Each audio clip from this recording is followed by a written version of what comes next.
Welcome to our channel. నేను Yagnamurthy. Kannada star actor Darshan వ్యవహార సరళి ఇప్పుడు సర్వత్రా చర్చనీయాంశమవుతుంది, వివాదాస్పదమవుతుంది. తను రేణుకా స్వామి అనేటువంటి 28 ఏళ్ల యువకుడి హత్య కేసులో నిందితుడిగా ఉన్న సంగతి మనందరికీ తెలిసిందే. గత ఏడాది జరిగినటువంటి ఆ హత్య కేసు ఏదైతే ఉందో అందులో దర్శన్ A2గా ఉన్నాడు.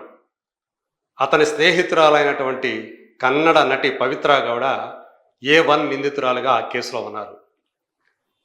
దానికి సంబంధించి కొన్ని నెలల పాటు దర్శన్ జైలు శిక్షను కూడా అనుభవించాడు. ఆ తర్వాత బెయిల్ మీద బయటకు వచ్చాడు. అయితే ఆ కేసుకు సంబంధించి ఇప్పుడు కూడా విచారణ కోర్టులో కంటిన్యూ అవుతూ ఉంది.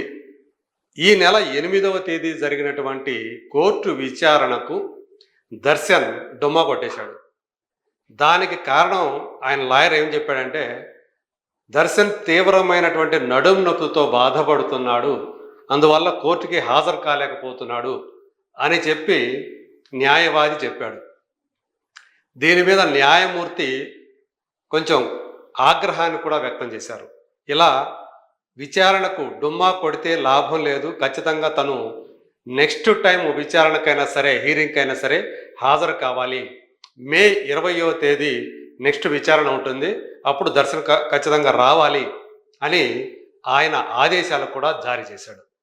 సో అది ఆ ఎపిసోడ్ అయిపోయింది అనుకుంటే, ఆ తర్వాత రోజు అంటే ఏప్రిల్ 9వ తేదీ ఒక సినిమా సంబంధించినటువంటి ఈవెంట్, అది కూడా ఆ సినిమా స్క్రీనింగ్ జరిగితే దానికి ఆ సినిమా చూడటానికి ఓరియంట్ మాల్కి ఆయన అటెండ్ అయ్యాడు. అందులో సినిమా చూశాడు. ఆ తర్వాత మిగతా సెలబ్రిటీలతో పాటు తను కూడా మీడియాతో పాటు మాట్లాడాడు అని చెప్పేసి అన్ని మీడియా సంస్థలు, కర్ణాటకలోని బెంగళూరులోని ప్రధానమైనటువంటి మెయిన్ స్ట్రీమ్ మీడియా సంస్థలన్నీ కూడా దర్శన్ అక్కడికి వచ్చినటువంటి విషయాన్ని, మీడియాతో మాట్లాడినటువంటి విషయాన్ని రిపోర్ట్ చేశాయి. ఇదే ఇప్పుడు మొత్తం కన్నడ చిత్రసీమలోనే కాకుండా మొత్తం భారతదేశ చిత్రసీమలోనే ఇదొక వివాదాస్పద అంశంగా, చర్చనీయాంశమైనటువంటి అంశంగా మారింది. ఆ ముందు రోజే నడుము నొప్పి అని చెప్పేసి కోర్టు హీరింగ్కి గైర్హాజరైనటువంటి దర్శన్ మరి ఆ నడుము నొప్పి పెట్టుకొని సినిమా స్క్రీనింగ్కి ఎలా వచ్చాడు, అన్ని గంటల సేపు సినిమా ఎలా చూశాడు, అది కూడా వామన అని చెప్పి ఒక సినిమా, అందులో అతనికి స్నేహితుడైనటువంటి ఒక అతను అందులో కథానాయకుడిగా నటించాడు. సో అతని గురించే అతను వచ్చి ఆ సినిమా సంబంధించినటువంటి ప్రమోషన్లో పాల్గొన్నాడు. సో ఇదే ఇప్పుడు అందరూ కూడా తప్పు పడుతూ ఉన్నారు. 2024లో అప్పుడు కూడా అతను ఆ రేణుకా స్వామి అనే అతను తన స్నేహితురాలైనటువంటి పవిత్ర గౌడకి అసభ్యకరమైనటువంటి సందేశాలు పంపిస్తున్నాడు సెల్ ఫోన్ ద్వారా అని తెలుసుకొని తన మనుషుల ద్వారా అతని చిత్రహింసలు పెట్టి అతని చావుకు కారణమయ్యాడు. స్వయంగా దర్శన్ సైతం అతన్ని విచక్షణారహితంగా కొట్టాడు అంటూ అప్పుడు వార్తలు వచ్చాయి.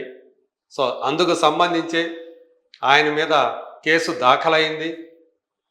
పవిత్ర గౌడ్ని A1గా, దర్శన్ తూగుదీపని A2గా పేర్కొంటూ సో పోలీసులు ఆయన మీద కేసు పెట్టడం, ఆ తర్వాత కోర్టు విచారణలో ఆయనకు శిక్ష పట్టడం, ఇవన్నీ కూడా జరిగాయి.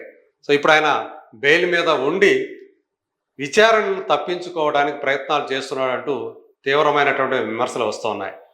దర్శన్ ఇవాళ కన్నడ చిత్రసీమలో ఒక పేరు పొందినటువంటి హీరో అని చెప్పాలి. మాస్ హీరో కూడా, మంచి మాస్ స్టార్. సో అతని యాక్షన్ సినిమాలు చాలా బాగా ఆడుతాయి. మాస్ బేస్ ఉంది, అంటే ఆడియన్స్లో చాలా పాపులర్ అయినటువంటి ఫిగర్ అతను. మరి అతను గతంలో జైల్లో ఉన్నప్పుడు కూడా అక్కడ జైలు సిబ్బంది అతని విషయంలో చాలా మర్యాదగా వ్యవహరించి, అంటే ఒక ఖైదీలాగా కాకుండా ఒక గెస్టులాగా చూసుకున్నారు అంటూ కూడా వార్తలు వచ్చాయి. అక్కడ అతను రాయల్ ట్రీట్మెంట్ పొందుతున్నటువంటి ఫోటోలు కూడా లీక్ అయ్యాయి, అవి కూడా మీడియాలో ప్రత్యక్షమయ్యాయి. మరి ఇప్పుడు ఒక సెలబ్రిటీ అయి ఉండి ఇలా కోర్టు విచారణకి డుమ్మా కొట్టడం, ఆ మరుసటి రోజే ఒక సినిమా ఈవెంట్కి, అది కూడా స్క్రీనింగ్కి హాజరవటం అనేది ఇప్పుడు సర్వత్రా చర్చనీయాంశంగా మారింది. మరి దీనికి సంబంధించి నెక్స్ట్ హీరింగ్ లోపల ఏమైనా కోర్టు ఏమైనా దీనికి సీరియస్గా తీసుకుంటుందా? సో మే 20వ తేదీకి వాయిదా పడింది కాబట్టి ఈ విచారణ, సో అప్పటికి ఖచ్చితంగా ఆయన ప్రత్యర్థి అంటే పబ్లిక్ ప్రాసిక్యూటర్ ఖచ్చితంగా ఈ విషయాన్ని కోర్టు దృష్టికి తీసుకువెళ్ళే అవకాశాలు పుష్కలంగా ఉన్నాయంటున్నారు.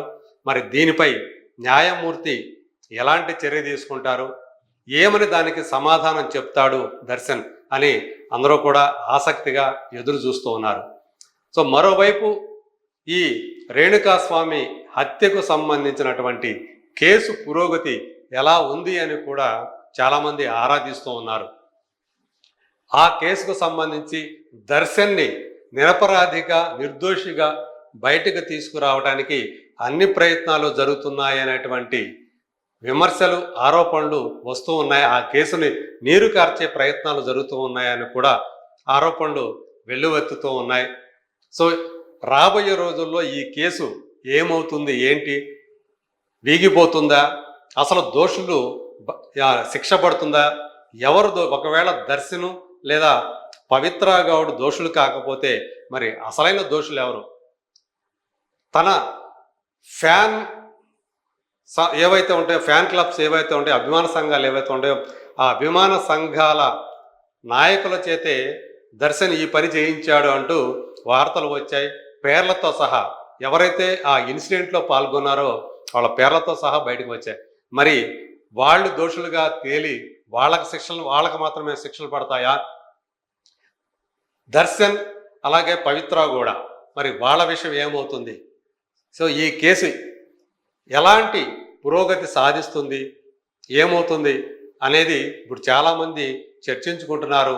సో ఎప్పుడు కూడా చట్టం అనేది సంపన్నుల పాలిట, అలాగే ఇన్ఫ్లుయెన్స్ చేసే పాలిట చుట్టంగా ఉంటుంది అనేటువంటి విమర్శలు ఎప్పుడు కూడా వస్తూ ఉంటాయి. మరి ఇక్కడ కూడా అలాగే జరుగుతుందా? రేణుకా స్వామి హత్యోదంతానికి సంబంధించి అసలైన దోషులకి శిక్షలు పడతాయా లేదా అనేదే ఇప్పుడు అందరినీ ఆకర్షిస్తున్నటువంటి అంశం. మరి దీనికి సంబంధించి రాబోయే రోజుల్లో ఏం జరుగుతుంది, ఏంటి అనేటువంటి అప్డేట్స్ మళ్ళీ అందిద్దాం. అప్పుడు దాకా వెయిట్ అండ్ సీ.